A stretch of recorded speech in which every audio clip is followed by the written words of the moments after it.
Okay, so I'm going to talk to you about the preterite. Eventually, we're going to talk about the preterite and the imperfect. So I'm kind of going to start there. We have two types of past tenses. The preterite is the one we're going to talk about. And so when do we use the preterite? In Spanish, the use of the preterite and the imperfect reflects the way the speaker views the action.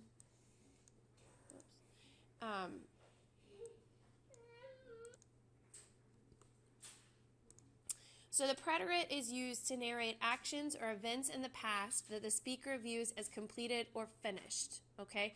And so you often use the preterite with verbs that are actions.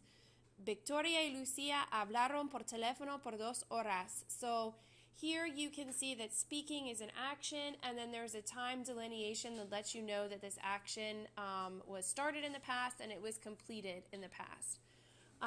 It expresses the beginning or the end of a past event or action. El zapatero llegó a las 5, so that's telling the beginning of the action. He arrived at 5. En la película terminó a las 8 de la noche. So when you talk about beginning, arriving, ending, leaving, and there's a time delineation that lets you know when the person arrived or when something began or ended, that's also the preterite. It narrates completed events that occurred in a series. So these again are actions. Carlos entró en la farmacia, vio a su exnovia y salió inmediatamente. So those are all actions, and they were actions that occurred in a series. It expresses changes in mental, physical, and emotional conditions or states in the past. Most of the time we put verbs that are states of being into the imperfect. But if you know that an emotional state has ended, a lot of times that will be that you'll see that so-and-so was happy in the afternoon or was happy after taking a test, but now they're nervous. So if you see in the same statement a person's one emotional state and then after a comma you see a second emotional state, then you can use the preterite. Otherwise, you tend to use the imperfect. Alejandra se puso furiosa cuando vio el cuarto en desorden. And when you talk about becoming angry or furious or sad, etc., then you're going to use the preterite as well. It's the beginning of a mental, physical, or emotional condition. And then it says, estuve nerviosa durante la entrevista. When I have durante la entrevista, that means that I was nervous during the interview, but I am not nervous otherwise. It describes, the preterite can be used to describe weather and scenes as events or within specific time parameters. So if you're setting up a story and you're saying it was a dark and stormy night, and then you go on to give the details of the story, that's when you put weather in the imperfect tense. But if you just talk about how the weather was yesterday or how the weather was last week, then you're going to put it in the preterite because that weather is over and done with. Okay, and we'll get into a little bit more of the preterite and the imperfect together, distinguishing the two, but just to give you a little bit more with the preterite, this is one thing where they often get used together. The preterite and the imperfect are used together. In the following examples, the imperfect describes what was happening or in progress when another action in the preterite interrupted and took place. So when you talk about what you're in the middle of doing, you'll put that in the imperfect tense, and then the thing that interrupts what you were in the middle of doing, that you're always going to put in the preterite tense. So the preterite is used to indicate an interruption. So conversábamos con el dependiente cuando Lourdes entró en la joyería. So we were talking with the salesperson when Lourdes came in the jewelry store. Or las chicas salían de la tienda cuando Jorge las vio. So the girls were leaving the store when Jorge las vio. Okay, so what you're in the middle of doing is going to be in the perfect, and the interruption is going to be in the preterite. Okay, so now what we really want to do in this chapter, though, is not talk about when we use one and use the other. That's coming up soon. What we want to talk about is how to form the preterite and the imperfect. I'm sorry, just the preterite. Okay, so how do we form the preterite? Okay, let's take one of the verbs that were given up here. Let's take terminar. Okay, that's a verb. All right, there's two parts to this verb. There is the stem, and there is the ending.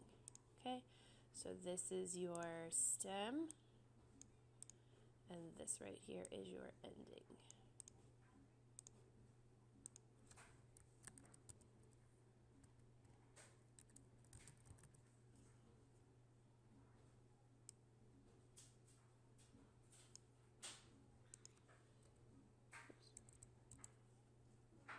Okay, when you conjugate verbs, whether it be in the present or well, we're going to do the same thing that we did in the present tense. When we want to conjugate a verb, we look at its ending. Its ending tells us into what type of verb it is. So if a verb ends in AR, we call it an AR verb, okay?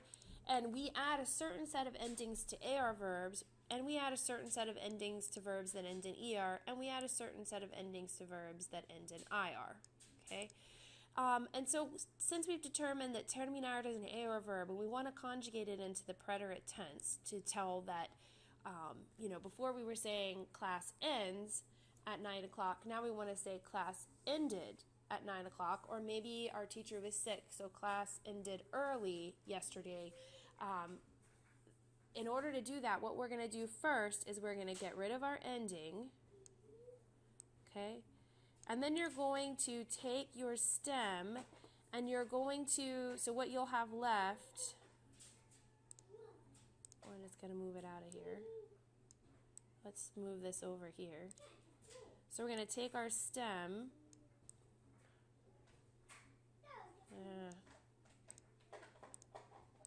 Give myself some more space. Making a little bit of a mess here. Okay? So here I've got my stem, termine, and when I'm going to add these endings.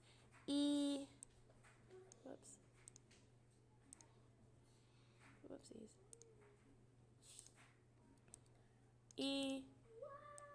Aste, o, amos, astes, aron. And so if a verb is considered a regular verb, I'm going to take off its ending. If it's a regular AR verb, I'm going to take off the AR ending and I'm going to add to the stem, and I'm going to add to this stem either an aste, o, amos, astes, or aron. So if I wanted to say, I finished my project yesterday, it's terminé. Did you finish your project yesterday? Terminaste. Owen finished his project yesterday. Terminó. We finished our projects last week. Terminamos. Did y'all finish your projects yesterday? Terminasteis or terminaron. Or they finished their project yesterday. Terminaron. Okay? So, let me just get rid of some of this. Okay, so when we conjugate an AR verb, just to recap, we are going to keep the stem. We are going to take off the AR ending, and then we're going to add these endings to any regular AR verb, okay? And so if we have an ER verb, we would do the exact same thing, only we would add these endings. And if it's an IR, you'll notice they get the same endings. Okay, so for an ER verb that's a regular verb, we're going to do the same thing. We're going to keep the stem. We're not going to do anything to the stem whatsoever. We're going to take the ER off, and then we would start adding these endings. And for an IR, it's the same endings as it is for ERs. We would keep the IR, we would keep the stem, and we would remove the ending and start adding. Okay, so if I wanted to say, for example, if I did BBR, this is my stem, beeb. So if I want to say I live, it's BB. You lived, so I lived. So if I wanted to say I lived BB, you lived BB, BBO. He lived, we lived, vivimos. You all lived, stay. So you can see I haven't touched my stem. I'm just taking those endings that you see over here and adding them onto the end of my stem. And I can go back and highlight. Here's my stem.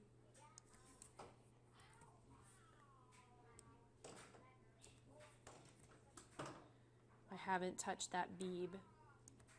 And when I separate it like that, you can see you can see the endings that are on the other, that I'm adding the same endings.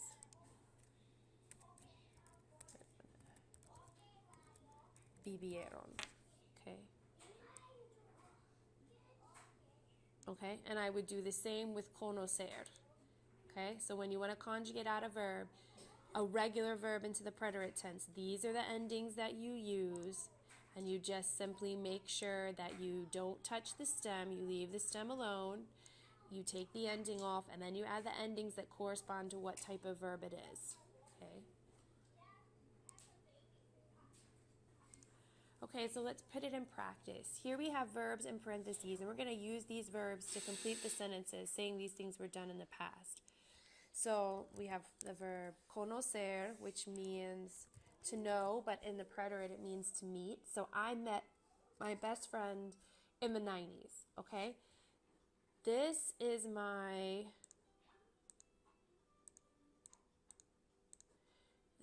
stem right here, and this is my ending, okay?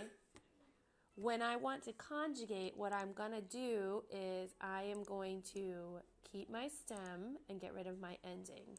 So if I have the verb conocer, the ending is the ER, I'm going to get rid of that, but it was an ER verb, so I'm going to look at this column right here, and if it's I who met my friend, I'm going to add an I right here, and that's how I say I met my best friend in the 90s. Tu blank la lotería la semana pasada. Okay, so my verb is ganar. Okay, I'm going to get rid of my ending, but my ending tells me that I have an AR verb. This is telling me that the person who did the winning of the lottery is you. So here's you, so I'm going to put an ASTE. Ganaste la lotería la semana pasada. Los señores Martinez viajar. I'm going to take off my ending. It was an AR verb, and this is the basically the Mr. and Mrs. Martinez. They are the ones who traveled, and so they is ARON. Viajaron a México. Alejandro y Marina terminar el colegio el año pasado, so they're going to finish with high school. My verb is terminar. This is also a regular verb, so I take off my ending. I look in the AR column. If it's Alejandro y Marina, it's they, which would be ARON. Okay. The next one that we have is vivir. It's another regular verb, so I take the IR off, but it is an IR verb, so I'm going to look here. And who is it who lived in Barcelona last year? It was Paco. So since it was he, I'm going to go across. It would be vivió. Okay. Anita y yo, casarse. Okay, now this one is a reflexive verb. We have done reflexive verbs before. Even if we're in the past, we're going to do the same thing that we did before. We're going to take off the reflexive. We're going to take off the AR.